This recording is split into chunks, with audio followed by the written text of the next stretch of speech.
everybody! Back at you with another requested video, and this week the topic is tips to learn English. As a native English speaker, I didn't have to learn English in the classroom or the same way as Selma, who requested this video, is studying English, and because of that, my tips will be coming from the methods that I use to learn the other languages that I speak, as well as resources that might cross over into English.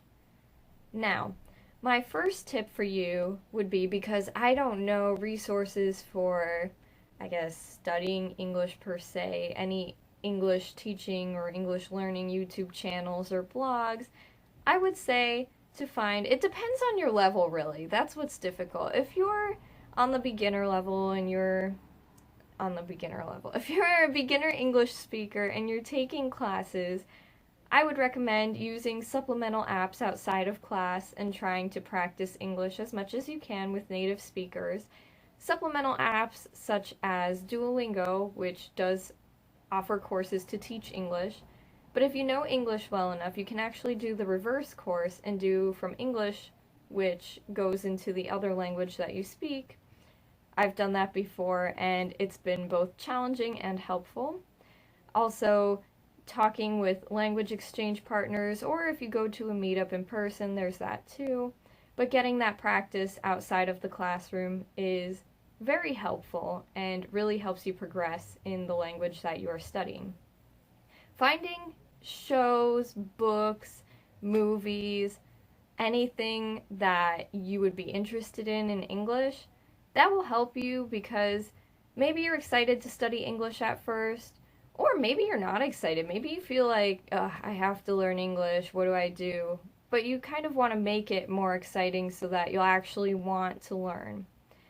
Find things that interest you, whether it's a book you really like in your native language and it's been translated into English, or books that were originally written in the English language and you discover a new author that you like, or a new YouTube channel, or a new series on Netflix. I think that native English speakers, if you're looking for things that, books, movies, blogs, all of that, if you're looking for things that would be of interest to you, I think asking a native speaker would be helpful to see kind of what's popular, what they like. Now, you guys might not have the same interests as each other, and that could be a little bit difficult, but tell them the kinds of genres you're interested in, or, I don't know, types of literature, what you like to do for fun, and maybe they would be able to provide you with some resources based on your interests. Because what's interesting is you can just ask a native English speaker, hey, teach me your language, but if they're not a language teacher, they don't have experience learning a language, they may not know how to go about that. We didn't have to learn grammar the same way that you're learning in class. Of course, I did take English classes while I was at school. This was middle school through high school. Before that, it was called language arts or just language. And that included some grammar, but honestly, I don't remember it, and many English speakers that I know couldn't tell you different grammatical points or even understand any of the grammatical terms that are used when referring to different things in English. Anyway, native English speakers can be a great reference for finding cultural material to watch or to listen to immerse yourself in. And that's my second tip. The next thing that really helped me kind of links to the first tip of finding things that interest you, but really immerse yourself in the language. And don't think, I have to go on a trip to England or Ireland or the United States or Australia or whatever. You don't have to. I mean, there are so many ways to find native English speakers, and I know a lot of native English speakers who would love to practice, do 50-50 back and forth of a language exchange where they're speaking your language half the time, and then you're speaking theirs half the time. And there are people who would love to do that. There are tons of native English speakers out there who I'm sure would be glad to help. And immersing yourself, you can do that. Whether it's speaking, it's especially easy with listening. There's so many things available out there in English, and to be honest, I'm kind of jealous about that, which sounds weird because I'm a native English speaker. At the same time, I'm so grateful that I know English already and that there's so much available in my language. But at the same time, because English is this very dominant language, it's harder for me to find interesting materials in other languages because I just want things to be as available as they are in English. So you have that as an advantage as well. Immersing yourself, whether that's changing your phone, changing your Facebook into English, changing YouTube into English, whatever it is. If you're looking something up, Googling something, Google in English. That's what I do at work with Spanish. I'll Google things in Spanish instead of in English to get to familiarize myself with the terminology, as well as find resources to be able to share in Spanish. That's another tip that I have. Another one would be, I guess, if you do have textbooks, if you are taking classes or you recently have taken classes, don't throw things away. Now, don't become a hoarder because it is so easy to do that. But save some of your notes, save some of your textbooks if you have them, because when you get a little bit rusty at times, even if you're using the language a lot, you may not be using a certain grammatical point that often, and you want to remember that point once in a while. It just comes back randomly, comes up in conversation, and you're thinking, oh man, how do I say this thing? You can reference those notes whenever you have the time and have that quick refresher so that you can be kind of back on track with where you were. My final tip for you is to come up with a schedule, especially if you're in the beginning stages of learning. Because if you're a more advanced learner and you feel comfortable speaking for the most part, at that point just dive into the things that you find enjoyable and you don't really need a strict schedule. But if you're starting off, the best thing you could do for yourself, even as an advanced learner too, but the best thing you could do for yourself is to be consistent with your studies and with your practicing. For me, what that looked like was Skype conversations for an hour, once a week, twice a week, something like that. Another thing was read a book, go through that book, make those goals, and stick to your schedule, which I guess that could be a separate point too. But stick to your schedule. For me, what that looked like was a little bit different for each language. As I said before, Skype sessions, one time a week for an hour. Sometimes it would go a little bit over that. Journaling once a day in my diary, and it would be just about my day, basic stuff, but things that I would actually say in real life.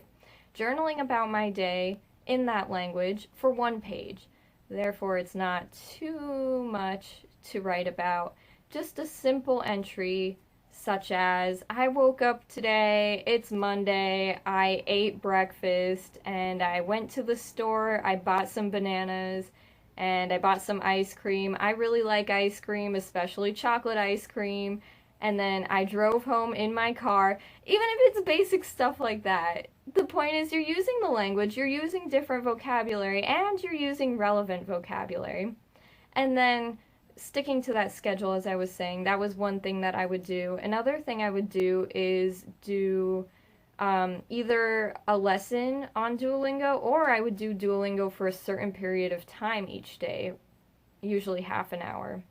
And then I would do Rosetta Stone for one of my languages because it was gifted to me.